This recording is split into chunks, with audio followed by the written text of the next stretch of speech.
सभी दोस्तों से नमस्ते। हमारे कुसुम लोकगीत चैनल पे आप लोगों का स्वागत है।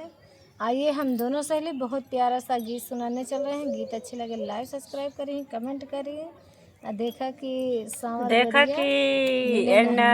नैहरे में रही नहीं तो कितना गुलछर्रा उड़ावती रही कि हमारे बाबा के सराह कना राखे हैं। अब का उड़ाई के आई है ना। आइए गीत के माध्यम से सुनावे चलत है दोस्तों। इनके गुलछर्रा उड़ावे के कमेंट बॉक्स में जरूर बताइए। ठीक है, सुनाओ कि इन्हीं के माध्यम से गीत गावे चलत है।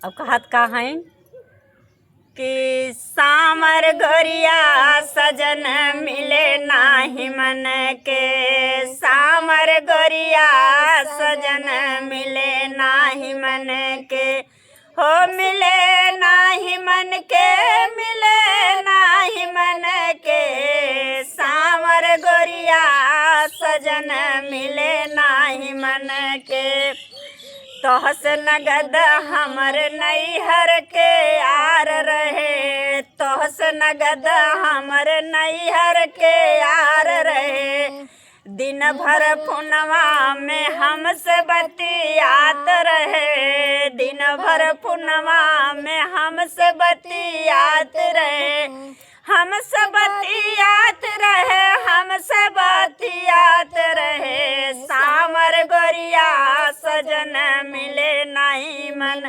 के, सामर गोरिया सजन मिले नहीं मन के, डोलिया से हम जब गौने हो जात रहे, डोलिया से हम जब गौने जो जात रहे, डोलिया पकड़ मोर का, डलिया पकड़ी के हम रोवत रहे, डलिया पकड़ी के हम रोवत रहे, देखी देखी वनहु के, देखी देखी वनहु के फाटे कर जवाब लमा हो, सजन हो लई दाते लगम कौआ, बलमा हो लई दाते लगम कौआ, छछुनरऊ का करबू ते लगम कौआ, छछुनरऊ का करबू